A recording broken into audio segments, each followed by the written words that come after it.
Le chef de l'OLP livre sa dernière bataille après la chute ce matin de l'un des 2 derniers camps qu'il contrôle encore. Nouvelle rumeur à propos de la santé du numéro 1 soviétique. Il pourrait ne pas apparaître demain pour les fêtes de la Révolution. Ce serait un événement sans précédent à Moscou. 3e tour des élections municipales à Aulnay et Villeneuve-Saint-Georges. Dans ces 2 villes, le scrutin de mars avait été invalidé. Enfin, l'anesthésie de demain. Dans certains cas, vous ne dormirez plus, mais vous ne souffrirez pas non plus. Mesdames, Messieurs, bonsoir. Voici plusieurs semaines maintenant que nous ouvrons ce journal avec les événements du Liban. Des événements souvent, pour ne pas dire toujours, tragiques, comme les attentats par exemple, dont furent victimes les soldats français, américains et israéliens il y a tout juste 48 heures. Des morts qui sont venus grossir les chiffres incroyables de cette guerre qui a fait plus de 100 000 victimes, en majorité des civils. Et des civils, il y en a beaucoup dans les 2 camps palestiniens de Tripoli, où se réfugiaient les derniers partisans de Yasser Arafat. L'un de ces camps est tombé ce matin aux mains des dissidents de l'OLP, appuyés par la Syrie et par la Libye. L'autre camp ne va pas pouvoir tenir bien longtemps. Alors je crois que l'on peut dire ce soir que l'on assiste à la fin d'une époque au Proche-Orient, une époque où la cause palestinienne était incarnée de façon incontestable par Yasser Arafat. Nous allons y revenir dans un instant avec Gérard Sebag. Mais tout de suite, les derniers événements de cette journée dans le nord du Liban avec Philippe Gassot. Les dernières pièces de l'OLP continuent à tirer comme pour un baroud d'honneur. De l'aveu même de Yasser Arafat, le camp de Nar el-Bared est tombé, après un combat désespéré de près de 4 jours. Selon le leader palestinien, les loyalistes ont évacué le camp afin d'épargner la vie des civils. Ils résistent à présent dans le dernier bastion, celui de Badawi. Le chef historique de l'OLP ne se fait plus guère d'illusions. Les Syriens, dit-il, veulent détruire les camps palestiniens du nord Liban. Toute l'artillerie syrienne basée au nord bombarde sans relâche. Celui qui disait il y a 2 jours qu'il n'abandonnerait pas son peuple a ajouté aujourd'hui que si le dernier camp de Badawi, qui continue à résister, venait à tomber à son tour, il ne lui resterait qu'une solution, continuer à se battre. Le dernier carré n'a pas la moindre chance de résister bien longtemps. Le combat est par trop inégal. La lutte se fait à 1 contre 5 et les assaillants disposent d'une puissance de feu qui rend dérisoire les pièces d'artillerie servies par les fidèles de Yasser Arafat. Depuis 4 jours, le compte à rebours de l'existence même des loyalistes de l'OLP au Liban est déclenché. La dernière chance serait une intervention politique ou diplomatique bien hypothétique. Les premiers à payer le tribut de ce carnage sont comme toujours les civils. La police libanaise, digne de foi, a annoncé 500 morts et 840 blessés depuis jeudi dernier. Combien seront-ils dans l'indifférence quasi générale à mourir avant que le dernier canon ne se taise ?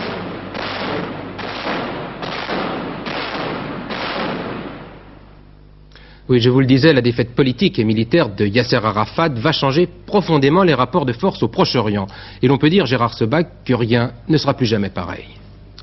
Plus de rôle militaire, plus de rôle politique pour l'OLP, cela va permettre pour certains de clarifier le jeu au Proche-Orient.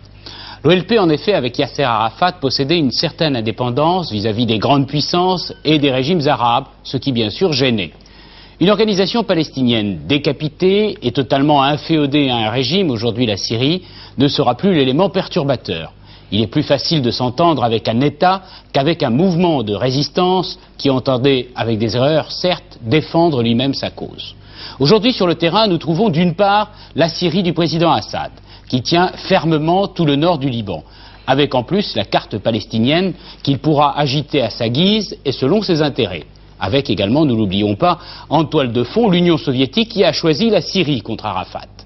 D'autre part, au sud Liban, Israël qui s'implante de plus en plus fermement, avec derrière elle une Amérique choquée par l'attentat de Beyrouth et qui redécouvre que son meilleur allié reste Israël. Ainsi donc, par Israël et Syrie interposés, les 2 grands se retrouvent aussi dans cette région du monde vraiment face à face. Seront-ils conscients de leurs responsabilités et que vont-ils décider ? Geler la situation au Proche-Orient avec ses crises permanentes ou au contraire essayer cette fois de trouver une solution qui règle définitivement ce conflit Israël-Palestinien, véritable plaie internationale. Tout dépendra de leur bon vouloir et c'est là que réside le vrai danger.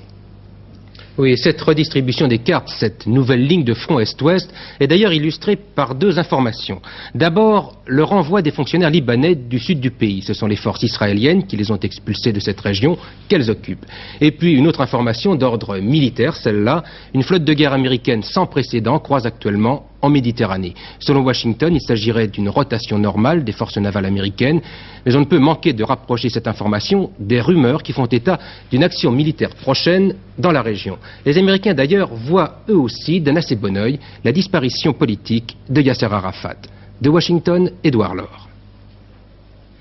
Le peu d'empressement que mettent les Américains à commenter ce qui se passe au nord du Liban, à peine 10 lignes dans les 250 pages du Washington Post de ce dimanche, ne veut pas dire qu'on se désintéresse ici du sort de Yasser Arafat, bien au contraire. Les responsables américains sont aujourd'hui convaincus que pour se sortir du guêpier libanais dans lequel ils sont personnellement engagés, il va bien falloir qu'un jour ou l'autre quelque chose arrive, et que ce quelque chose ne passe plus forcément maintenant par l'intermédiaire d'un courant palestinien modéré, symbolisé par Yasser Arafat, et que les choses seraient beaucoup plus claires, aussi bien sur le terrain qu'à une éventuelle table de négociation, si l'on trouvait en face un interlocuteur unique qui pourrait s'appeler la Syrie. Officiellement, bien entendu, Washington va se maintenir à l'écart des événements de ces 3 derniers jours, comme officiellement, la Maison-Blanche a qualifié d'opération de routine l'envoi hier vers les côtes libanaises d'une véritable armada d'une 30aine de navires de guerre, dont 3 porte-avions, le plus gros dispositif naval américain depuis la Seconde Guerre mondiale. Pour y faire quoi? Chacun se pose la question en estimant que ça n'est peut-être pas par simple précaution. Israël enterrait aujourd'hui ses victimes de l'attentat de tir, un attentat qui a fait en définitive 60 morts, 32 prisonniers libanais et 28 soldats israéliens. Ce bilan élevé s'explique par le fait que de nombreux prisonniers arabes se trouvaient dans les bâtiments détruits par l'explosion. En Union soviétique, on surveille de très près, bien sûr, les événements du Liban et la Pravda a évoqué, elle aussi, la possibilité d'une intervention américaine. Pourtant, ce qui retient l'attention à Moscou aujourd'hui, c'est un problème plus immédiat. L'état de santé du numéro 1 soviétique, Yuri Andropov. Je vous le disais hier soir, M. Andropov n'a pas assisté à la préparation de l'anniversaire de la Révolution d'octobre. Mais surtout, on dit maintenant qu'il pourrait ne pas être là demain pour l'anniversaire lui-même. Ce serait sans précédent dans l'histoire de l'Union soviétique, puisque Léonid Brejnev lui-même était apparu en public 3 jours seulement avant sa mort, Georges Bortoli. Oui, en février dernier, alors que j'étais à Moscou, j'ai entendu des journalistes soviétiques très bien placés nous dire que M. Andropov souffrait de diabète avec de graves complications rénales. En juin dernier, quand M. Andropov a été élu président du Présidium du Soviet suprême, tout le monde a pu voir qu'il marchait avec difficulté. Et on a remarqué aussi, alors qu'il répondait aux acclamations, vous allez le voir dans un instant, que sa main tremblait. Depuis lors, il y a eu très peu d'images télévisées et même de photos du numéro 1 soviétique qui est devenu invisible depuis le 18 août dernier. Et depuis quelques jours, alors, il y a une série de messages émis par le Kremlin qui concerne la santé du numéro 1 soviétique. C'est ainsi qu'il y a une semaine, M. Andropov lui-même, dans un message publié par les journaux soviétiques, a fait savoir, ce qui est tout à fait inhabituel, qu'il souffrait d'un refroidissement. Hier, son porte-parole a laissé supposer qu'il pourrait peut-être être absent demain sur la place rouge, également sans précédent, et ce matin, le patriarche Pimen, le patriarche de l'église de Moscou, a dans un message souhaité bonne santé à M. Andropov, ce qui est également sans précédent. Donc la santé du secrétaire général est devenue un sujet public, alors qu'au moment où M. Brejnev était agonisant, et ça a duré longtemps, personne ne parlait de son état de santé. Alors en 2 mots, Georges, les conséquences politiques d'une éventuelle grave maladie de M. Andropov? Normalement, les périodes d'affaiblissement des dirigeants, donc du pouvoir, se traduisent par une politique étrangère soviétique un peu flottante. C'était le cas lors de la maladie des derniers mois de M. Brejnev. Or, au contraire, la politique étrangère soviétique n'a jamais été plus musclée et même plus intransigeante. Il semble donc que quelqu'un continue à tenir fermement les rênes, et ce quelqu'un pourrait être bien M. Andropov lui-même, qui, même malade, pourrait bien rester le patron au plein sens du terme. On votait aujourd'hui en Turquie pour élire le Parlement, un vote présenté comme un premier pas vers la démocratie dans ce pays tenu par les militaires. Seuls 3 partis étaient autorisés à présenter des listes et l'abstention est punie d'une amende. Il semble ce soir que ce n'est pas le parti encouragé par les militaires qui est en tête du scrutin. Nous connaîtrons les résultats plus tard dans la nuit. En politique française, ce week-end était également dominé par 2 élections municipales partielles. C'était le 3e tour du scrutin de mars dernier, puisque les résultats avaient été invalidés pour fraude à Villeneuve-Saint-Georges et Aulnay-sous-Bois. Tout de suite, le point dans ces 2 villes, en commençant par Aulnay, avec une toute première tendance, Jean-Louis Le Seine. Première tendance, effectivement, Bernard, l'augmentation de la participation par rapport au mois de mars. Environ 3% de votants en plus à 19h. On peut noter que cette hausse de la participation est plus sensible dans le canton sud d'Aulnay, qui est traditionnellement plus favorable à la droite. Ces 3% peuvent avoir une influence non négligeable sur le résultat final. 1% des électeurs à Aulnay, c'est 400 voix. Or, au mois de mars, il n'y avait eu que 302 voix d'écart en faveur de la gauche. C'est dire que le scrutin sera serré. Mais sauf évolution très importante de l'électorat, avec cette fois-ci 5 listes en présence, il serait surprenant qu'à Aulnay, il n'y ait pas de 4e tour dimanche prochain. C'est à ce moment-là qu'on pourra observer l'attitude du candidat RPR à l'égard des voix du Front National de Jean-Marie Le Pen. C'est à ce moment-là seulement qu'on saura si Aulnay, c'est vraiment un nouveau Dreux. En attendant, ici, c'est le calme le plus complet. L'autre ville où l'on votait, c'est Villeneuve-Saint-Georges. Dominique Laurie. Oui, alors Bernard, avant de vous donner le taux de participation, je voudrais vous dire que ce 3e tour ici à Villeneuve-Saint-Georges s'est déroulé dans le plus grand calme, pas le moindre incident dans les 15 bureaux de vote de la ville. Bureaux de vote qui viennent de fermer et le dépouillement va commencer dans quelques instants. Alors pour ce qui concerne le taux de participation, disons qu'il est sensiblement le même qu'en mars dernier, 72,5% environ. Une dernière précision, ce dépouillement risque d'être très très long. Vous le savez, il y a ici cette liste, c'est presque un record. 3 listes à gauche, la liste socialiste et communiste, avec bien des difficultés, il faut le dire, une liste PSU, une autre liste trotskiste, une liste dite apolitique, mais qui est apolitique dans ce type de débat, et la liste de l'opposition, sans oublier 2 listes écologistes. Et malgré tout, j'espère vous donner les résultats complets dans le journal de 23 heures. Effectivement, peut-être les premiers résultats, ou en tout cas des fourchettes un peu plus précises, dans le dernier journal qui vous sera présenté aux environs de 23h05 précisément. Arrivé demain à Paris du chef de l'État algérien, le président Chadli sera en visite officielle jusqu'à jeudi et il va rencontrer 8 fois le président français. François Mitterrand qui a déclaré tout à l'heure à l'agence France Presse que les relations franco-algériennes allaient connaître un point nouveau qui devrait être irréversible. L'un des sujets abordés par les 2 chefs d'État, ce sera la coopération industrielle entre Paris et Alger. Beaucoup de choses ont déjà été faites dans ce domaine, avec une préférence pour ce que l'on appelle le transfert de technologie, c'est-à-dire apprendre aux Algériens à produire plutôt que leur vendre des produits. Le reportage sur place de nos envoyés spéciaux, Pierre Alain et Philippe Péter.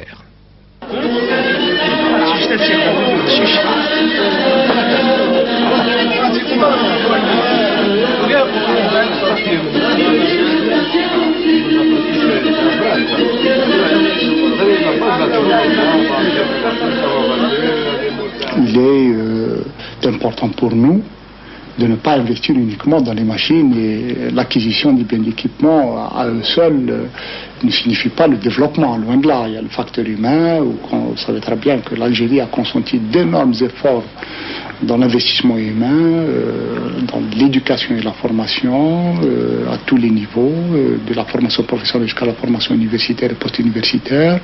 Mais il reste malgré tout, puisque nous sommes un pays jeune, il reste des insuffisances. Et donc, pour cela, un effort considérable, à mon avis, sur le plan d'abord de la conception, ensuite au niveau de la pratique, que l'effort humain soit suivi dans la coopération entre nos 2 pays pour assurer un meilleur transfert de technologie.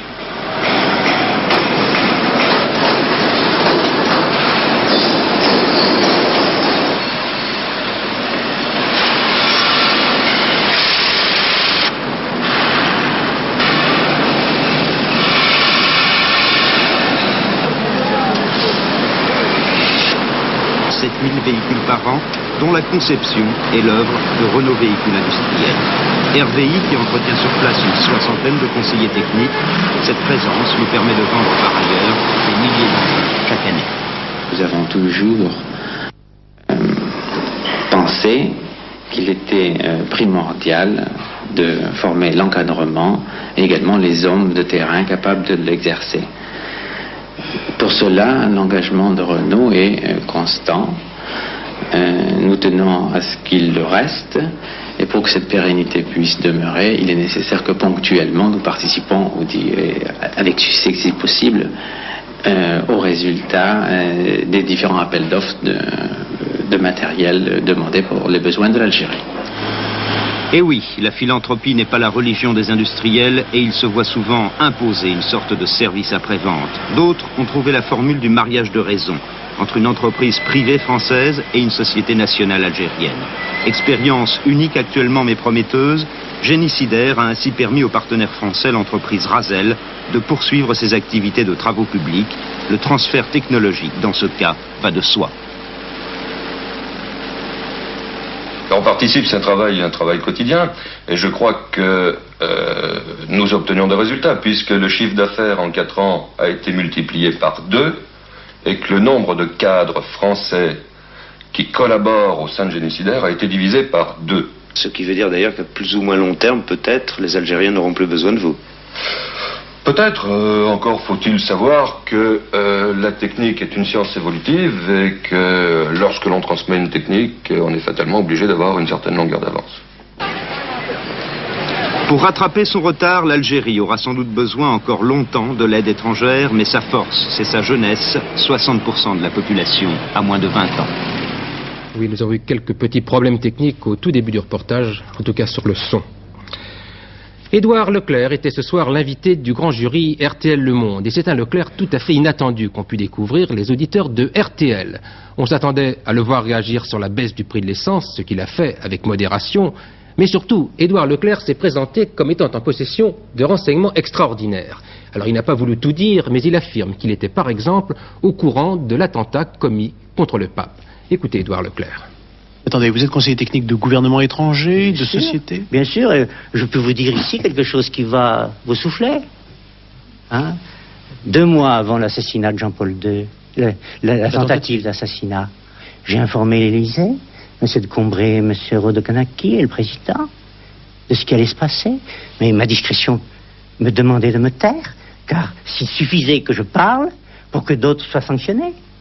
Vous avez 2 mois avant la tentative d'assassinat contre le pape Jean-Paul II prévenu l'Élysée qu'il y allait y avoir une tentative d'assassinat. Et l'Élysée a saisi le Vatican. Comment le saviez-vous, monsieur Leclerc? Ne me demandez pas ça. Vous ferez assassiner quelqu'un? Oui, Édouard Leclerc a fait d'autres révélations, sans toutefois préciser ses sources, notamment sur l'affaire des diamants de l'ex-empereur Bokassa. Également, il a parlé de menaces sur la personne du président François Mitterrand après la livraison des avions super-étendards à l'Irak. À noter au registre des faits divers une nuit chaude en Corse, une nouvelle où 6 attentats à l'explosif ont été commis à Bastia. Les dégâts sont relativement importants et la vedette de la gendarmerie de Calvi a été coulée dans le port de commerce de la ville. Vous allez maintenant voir un document qui montre à quel point les choses ont changé dans le domaine délicat de l'anesthésie. 1200 spécialistes européens étaient réunis hier à l'hôpital Bicêtre pour parler de ces problèmes d'anesthésie préopératoire. Et l'on a beaucoup parlé d'une nouvelle technique, une technique selon laquelle le malade n'a plus besoin dans certains cas d'être plongé dans le coma pour certaines grosses opérations. Alors avec cette nouvelle forme d'anesthésie, il ne souffre pas et il est conscient. Mais regardez plutôt.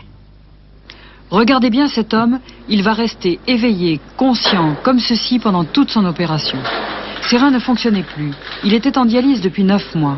Ce jour-là, l'ordinateur l'a désigné comme le meilleur receveur pour le rein de cadavre disponible.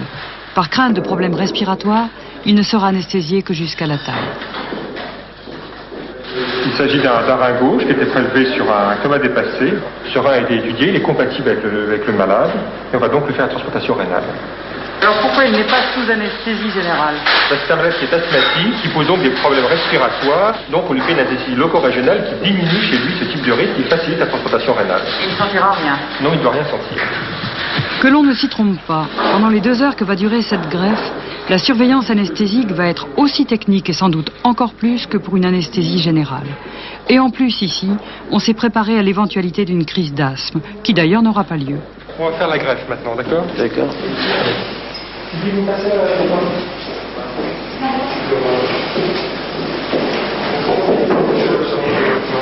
Vous ne sentez rien? Non, absolument rien du tout. Vous êtes capable de faire un sourire pour nous? Bah oui. Oui. Tu veux me demander? Tout s'est bien passé. Ah oui, ça va très bien. Ça va bien, hein, monsieur Carrier? T'as entendu? Ouais. Le rein est branché maintenant. Et en plus, il urine, votre rein. Hein? C'est bien. Cette intervention spectaculaire n'est pas exceptionnelle. Aujourd'hui, on peut préserver la conscience des malades pour toutes sortes d'opérations, même longues et compliquées, lorsqu'elles se situent sous le nombril, sans compter les doigts et mains réparés ou recousus de la sorte. Actuellement, 7% des opérations se font ainsi, les plus fréquentes étant les accouchements et césariennes, mais on peut aussi opérer une hanche, comme ici. Les malades ne souffrent pas, mais le fait qu'ils ne dorment pas crée une situation nouvelle. Certains d'ailleurs la refusent. Parfois, il vaut mieux qu'ils n'entendent pas tout ou qu'ils entendent autre chose. Musique dans le casque, hein, d'accord? Je vais vous mettre le casque.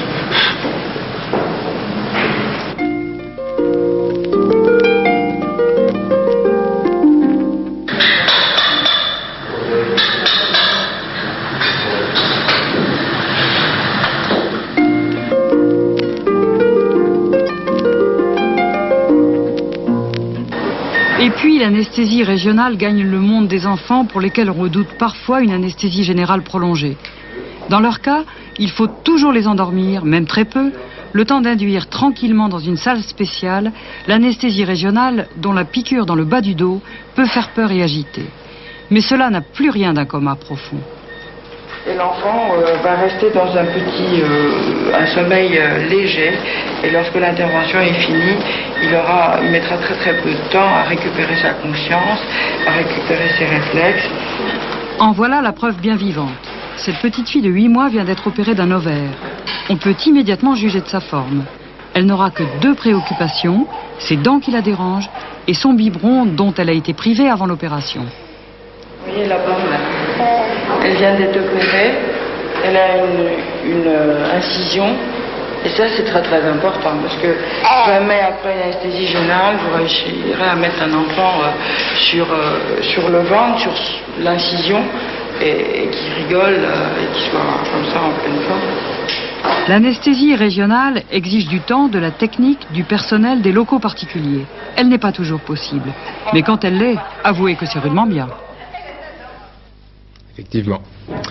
Il y avait un tiercé aujourd'hui à Auteuil dans le prix Montgomery. La combinaison gagnante, c'est le 2, le 3 et le 4 tout simplement. Ce qui rapporte dans l'ordre et pour 5 francs, 887 francs et 50 centimes, dans l'ordre pour 5 francs donc, et 177 francs et 50 centimes dans un ordre différent et toujours pour 5 francs.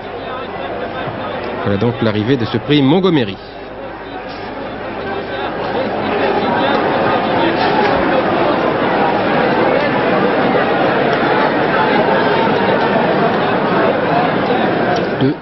Et 4.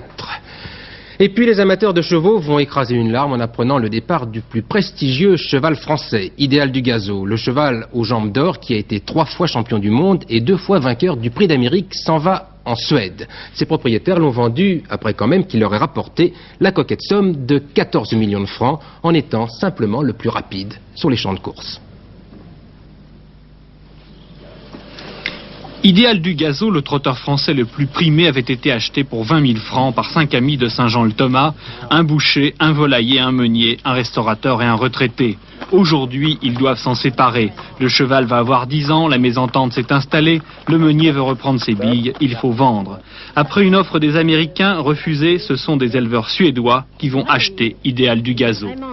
Est-ce que ça vous fait quelque chose de voir partir ce cheval? Ah ben bien sûr, tout le monde. Tout le monde, moi, tous les copropriétaires, tout le monde, Marcel, l'entraîneur, enfin tout le monde, ça c'est certain. Nous avons été très stupéfaits de n'avoir aucune proposition du côté des Français. C'est pourquoi nous avons eu une proposition des Suédois et une fois que ces engagements ont été signés avec les Suédois, nous avons eu une proposition des haras français, mais malheureusement elle est arrivée trop tard. C'est vraiment dommage, on en est navré. Combien le vendez-vous? Alors là, voyez-vous, il ne veut pas qu'on le dise. Lui ne veut pas, mais vous non plus. Non plus, voilà. Vous voyez, il vous a fait la réponse. Pas très bavards, les propriétaires d'Idéal du Gazo qui seraient vendus aux alentours de 15 millions de nos francs. En Suède, on attend de lui qu'il assume pleinement son rôle d'étalon. Par insémination artificielle, procédé interdit en France, il fécondera 150 juments chaque année. Une belle affaire, encore une, pour ses nouveaux propriétaires. Rentrée réussie pour Bernard Hinault, le champion breton qui a subi une opération du genou au début du mois d'août, n'avait pas couru depuis le 27 juillet dernier. Alors associé au jeune Daniel Perret, il a remporté cet après-midi le cyclo-cross international de Cuiseaux. Olivier Ray. Bernard Hinault était bien sûr l'attraction de ce cyclocross international de Cuiseaux, disputé à l'américaine, c'est-à-dire en équipe. Pour cette rentrée en douceur, puisqu'il n'a couru que 15 km, Bernard Hinault a renoué avec la victoire, mais surtout son genou a tenu. Il n'a en effet ressenti aucune douleur. Je suis complètement rassuré, autrement je ne serais pas là aujourd'hui.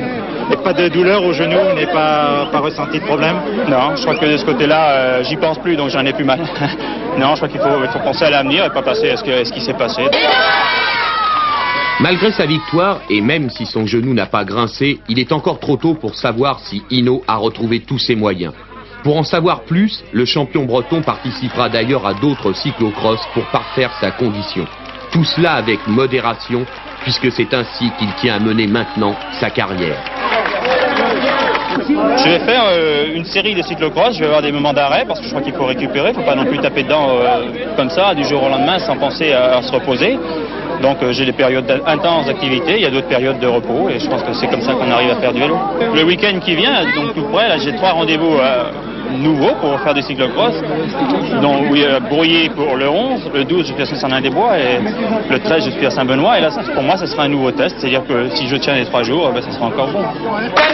Hinault souriant, une image que l'on n'avait pas vue depuis longtemps. La météo avec Alain Gillot-Pétré qui n'a pas de pochette mais des carreaux partout. Oui, pour une fois, c'est dimanche. On a eu un printemps pourri, on a eu un été superbe, on n'a pas d'automne. C'est un automne royal, c'est quasiment pas d'automne et j'ai peur qu'on passe directement de l'été à l'hiver. En attendant, regardez la photo satellite, voici la situation telle qu'elle se présentait cet après-midi. Toujours la France, bien sûr.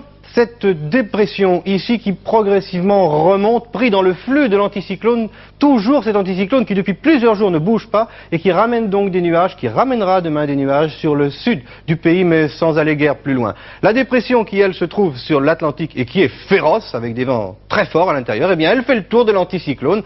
C'est une situation tout à fait anormale, il devrait faire froid, il devrait pleuvoir, il fait beau et il pleut pas. Alors regardez la carte pour demain. C'est assez simple, après les brouillards, évidemment, toujours ces brouillards, des brouillards partout le matin, des brumes, des nuages bas, très longs à se dissiper, soyez prudents sur les routes, quelquefois on ne voit pas à 1 mètre, c'est vous dire, 0 mètre en météorologie, et l'après-midi, plutôt du beau temps, avec simplement un peu plus de nuages qu'aujourd'hui, surtout du Massif central, à la Touraine, au Cotentin et au nord de la Bretagne, mais du sud de la Bretagne à Biarritz, au Pays Basque donc, et du nord au nord-est et à la Corse, c'est plutôt du grand beau temps. Mais, hélas, il y aura davantage de nuages sur le Languedoc-Roussillon, le sud des Cévennes, le sud des Alpes, avec un renforcement des vents d'est, de la pluie et localement quelques orages, mais ça ne devrait quand même pas être le déluge. Les températures, quant à elles, sont encore en hausse. Tout arrive, cela va de 13 à 22 degrés, j'ai dit 22, 2 fois 11, pour Biarritz demain, mais 20-21 en Corse, 15 à 16 au nord-est, 17 à Paris, 14 à 15 au nord, 13 à 15 en Bretagne. C'est fou ce temps. Lundi, 7 novembre pour demain, 3 minutes de soleil en moins, levé 7h48, couché 17h21, et si vous connaissez une Karine, vous avez intérêt à lui souhaiter sa fête. Oui, nous revenons un instant au Proche-Orient avec une dernière minute, une dépêche que l'on vient de m'apporter, qui annonce que le siège du gouverneur militaire israélien à Saïda, donc au sud-Liban, Saïda est le chef-lieu du sud-Liban, donc ce siège du gouverneur israélien a été attaqué tout à l'heure à la roquette. On ignore pour l'instant si l'attaque a fait des victimes, mais c'est un nouvel attentat qui s'inscrit à un moment où la région du sud-Liban est extrêmement tendue après l'attentat de tir qui a fait, je vous le rappelle, 60 morts il y a 48 heures maintenant. Voilà, il est temps de refermer ce journal. Votre prochain rendez-vous avec l'information est à 23h05. Dans notre dernier journal, Hervé Claude animera un débat entre Philippe Meyer, un confrère qui réfléchit depuis bien longtemps sur la télévision, et Marc Le Carpentier de Télérama. Télérama qui publie cette semaine un dossier qui explique comment vous, téléspectateurs, vous percevez chaque soir le journal d'Antenne 2.